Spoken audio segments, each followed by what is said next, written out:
la victoire de l'amour, la victoire de la vie. On est tous des frères et sœurs dans la gloire du Seigneur.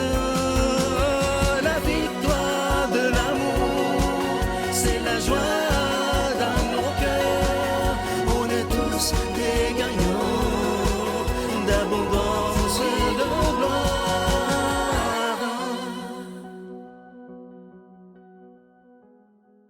Bon samedi, bienvenue dans votre émission de la Victoire de l'amour. J'espère que vous allez bien ce matin. Si vous saviez comment je suis heureux de vous retrouver tous les jours depuis bientôt 32 ans, c'est incroyable juste à dire ce chiffre-là, j'en reviens pour moi-même. Comme à tous les samedis, on rejoint notre amie Mylène et l'homélie avec l'abbé David Vincent.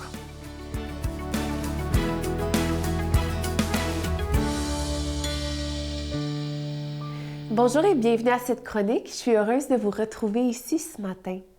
Est-ce que vous avez déjà entendu ce terme anglophone qui dit « What would Jesus do? » WWJD.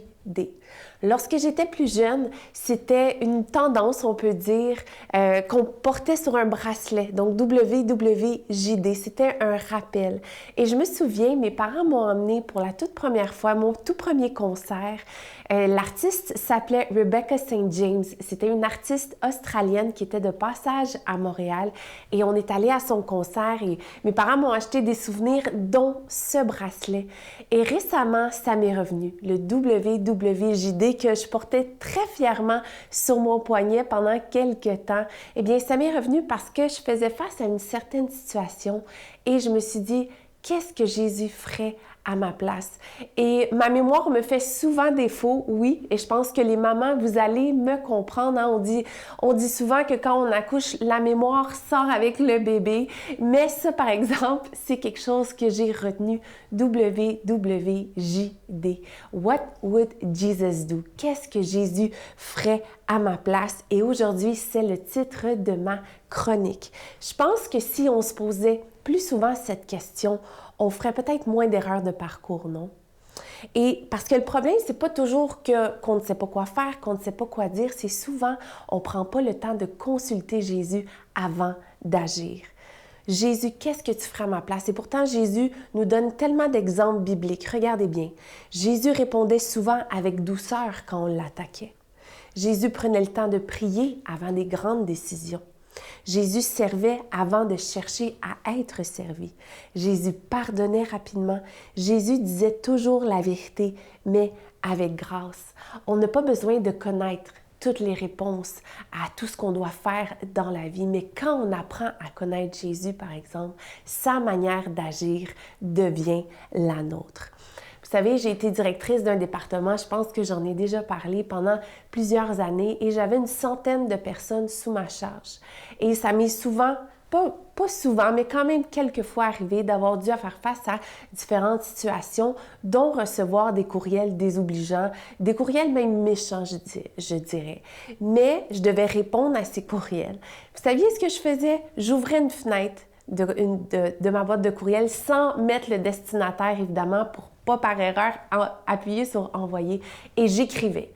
J'écrivais ce que Mylène, dans son humanité, aurait eu envie de dire. Mais je ne l'envoyais pas, évidemment. Puis après, je laissais les heures passer, parfois une nuit passer, parce qu'on dit que la nuit porte conseil, parfois même quelques jours passer. Et je me disais, je me relisais et par la suite, je disais « OK, Seigneur, qu'est-ce que toi tu ferais? Jésus, qu'est-ce que tu dirais? Qu'est-ce que tu ferais à ma place? » Et tout à coup, mon objectif changeait. Parce que ma pensée, mon cœur, mes mots devenaient son cœur, devenaient ses pensées, devenaient ses mots. Et là, je laissais Jésus transformer tout ce qu'il y avait en moi. Alors peut-être qu'aujourd'hui, vous êtes justement devant une décision qui est difficile à prendre et vous avez besoin d'aller consulter Jésus et de dire « Jésus, qu'est-ce que tu feras à ma place? » Gardez ça en tête, WWJD. Prenez le temps de l'écouter dans la prière en vous rappelant tout ce qu'il nous a enseigné. Avant de parler, avant d'envoyer quel que ce soit un message texte, un courriel, avant de parler à votre conjoint, posez-vous cette question. What would Jesus do? Notre Père qui es aux cieux, que ton nom soit sanctifié, que ton règne vienne, que ta volonté soit faite sur la terre comme au ciel. Donne-nous aujourd'hui notre pain de ce jour. Pardonne-nous nos offenses, comme nous pardonnons aussi à ceux qui nous ont offensés. Et ne nous laisse pas entrer en tentation, mais délivre-nous du mal, car c'est à toi qu'appartiennent le règne, la puissance et la gloire pour les siècles des siècles. Amen. Je continuerai à croire, même si tout le monde perd espoir. Je continuerai à aimer, même si les autres parlent de haine. Je continuerai à construire, même si les autres détruisent. Je continuerai à parler de paix, même au milieu d'une guerre. Je dessinerai des sourires sur des visages en larmes et je tendrai les bras à ceux qui se sentent épuisés. Oui, je continuerai à croire. Encore une fois, je suis tellement content de vous parler de ce magnifique cadeau du mois d'août. C'est un chapelet bracelet, vous allez voir à l'écran, il est en bois d'olivier, une belle exclusivité de la Victoire de l'amour. Et je vous rappelle que ce chapelet bracelet, il est déjà béni. C'est une belle façon de faire un beau cadeau à quelqu'un. Et je vous rappelle également que le livre du bon Père Gauthier est toujours disponible, vous le voyez à l'écran. C'est un livre qui est tellement bien écrit. Le livre de Martin est toujours disponible, Mon kit de joie. Mon Dieu, que les gens aiment ce livre-là, comme celui du Père Gauthier. C'est vraiment deux très bons livres. Et aussi, vous vous souvenez, je vous en ai parlé il y a quelques mois, ce défi qu'on s'était donné de donner une croix à quelqu'un, la croix de la paix, et elle est toujours disponible. Vous savez que vous recevrez ces cadeaux avec un don de 25 $, et si vous en voulez deux, avec un don de 40 $. Vous recevrez également un reçu pour fin d'impôt. Et je veux prendre le temps aujourd'hui de vous dire des milliers de fois merci, parce que si cette émission existe depuis 31 ans, pas grâce à moi, c'est grâce à chacun et à chacune d'entre vous. Merci de tout cœur. Et voici comment vous procurer ces cadeaux. Par la poste à la Victoire de l'amour, casier postal 120, succursale Boucherville à Boucherville, le J4B 5E6, ou par téléphone, par carte de crédit, du lundi au jeudi, de 8h à 17h, au 514-523-4433, ou à notre numéro sans frais, le 1-888-811-9291. Également sur notre site Internet, le www.lavictoiredelamour.org. Avec votre don, vous recevrez aussi un reçu pour fin d'impôt. Merci de donner des mains à la Providence. Merci d'investir dans votre foi.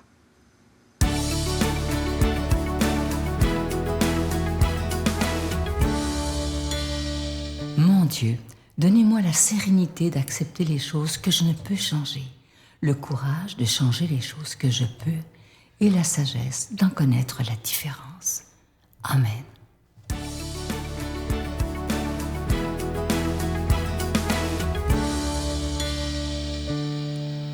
Aujourd'hui, c'est la belle et grande fête de l'Assomption de la Vierge Marie. Ce moment où l'Église s'émerveille, et nous-mêmes aussi comme croyants, de cette étape où Marie est allée rejoindre son Fils et Dieu le Père au ciel avec son corps et son âme. C'est une grande fête qui nous permet surtout de nous émerveiller de la présence de Marie. Je me souviens très bien quand j'étais jeune, et même j'étais, fasciné de voir mes grands-parents réaliser, faire à tous les soirs le chapelet. Pendant la belle période estivale, comme on le vit, comme enfant, il m'arrivait d'aller passer quelques jours, voire même une semaine chez mes parents qui vivaient à la campagne. Et chaque soir, avant de se coucher, ils faisaient le chapelet ensemble.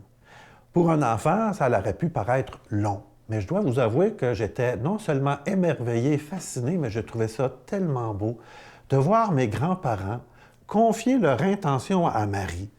Une bonne nouvelle, quelque chose de beau qu'ils avaient vécu, ou des fois une difficulté, ou des fois, comme mon grand-père était agriculteur, par rapport à la terre, la température, ou dans la famille, des personnes qui leur demandaient de prier pour eux, mes cousins, cousines aussi, qui demandaient un support à mes grands-parents. Et je trouvais tellement beau, tellement grand de voir mes grands-parents confier leur intention à Marie. D'une certaine manière, ce n'est pas uniquement Marie que l'on prie. Vous connaissez sans doute cette expression « à Jésus par Marie ».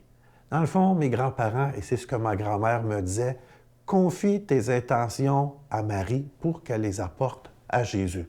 C'est une image, mais que je trouve tellement évocatrice, dans le fond, du rôle de Marie aussi, qui est attentive.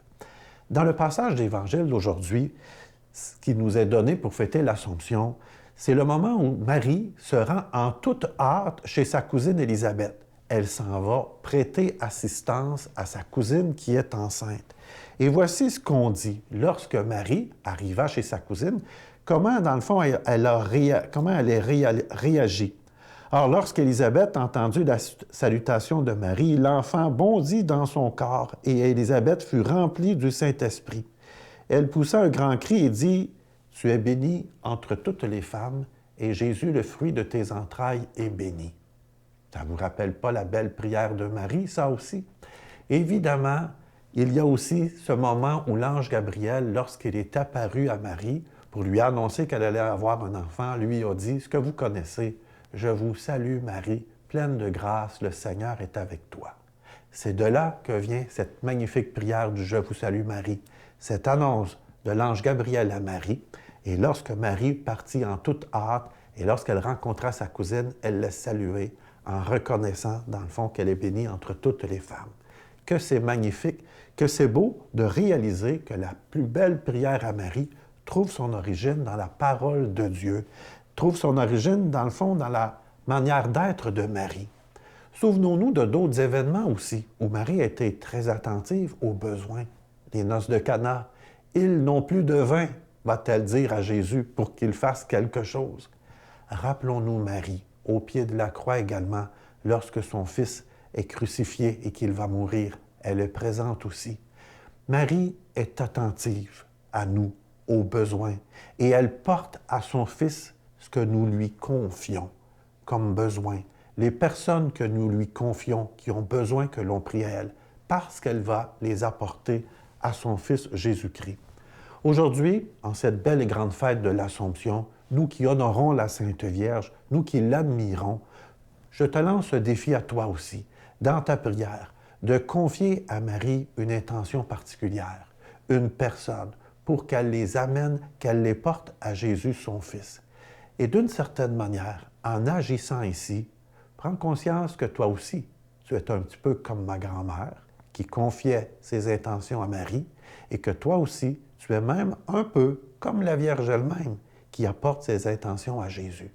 Marie est le modèle parfait, d'une certaine manière, qui nous montre comment prier et comment vivre notre foi aujourd'hui.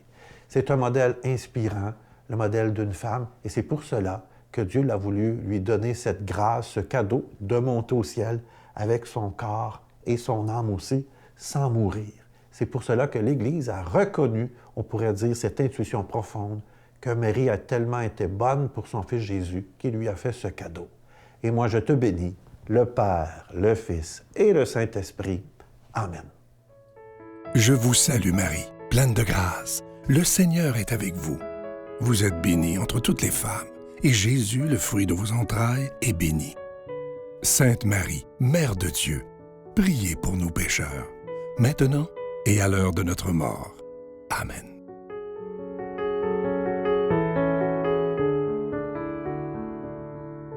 Manquez surtout pas demain l'émission. Je rencontre avec beaucoup de joie un homme exceptionnel, Marc Breton. Imaginez, il y a eu un accident épouvantable. 36 heures, 36 jours dans le coma. Il s'en est sorti et il a changé complètement. Et maintenant, il est un modèle pour beaucoup de gens, un modèle de résilience. Et quand vous allez entendre son témoignage de foi, cet homme aurait tout pour se plaindre. Mais lui a décidé que malgré tout, il était dans la gratitude, dans la résilience et heureux d'être en vie. Il aurait dû être mort, mais il est tellement heureux d'être en vie. C'est comme s'il y avait une deuxième chance. Alors, manquez pas ça demain. Vous allez être très émus. En tout cas, moi, je l'étais quand je l'ai interviewé. Je vous souhaite une belle journée et je vous attends demain. Bye.